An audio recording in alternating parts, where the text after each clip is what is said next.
हाथवा के लिहाली हो गौरा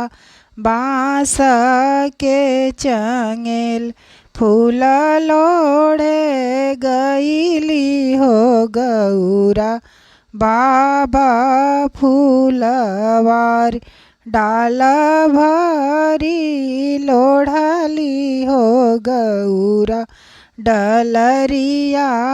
भरी लोढ़ बसहा चढ़ल महादेव गुरु मतियाई डाल उनु कर छिनाले महादेव डलरिया लिहले छीन लोढ़ल फूलवा महादेव दिहनी छितराई उहाँ से गौरा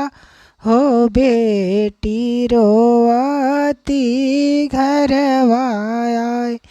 अम्मा अम्माया लारी हो पूछे बहिना दुलार ओरिया तार बैठे हो गौरा माना चितलाई अम्माया लारी हो पूछे बहिना दुलार के तोह के मारल हो गौरा के गरियाई अरे फूला लोढ़े गईनी हो अम्मा बाबा फूलवार बसहा चढ़ल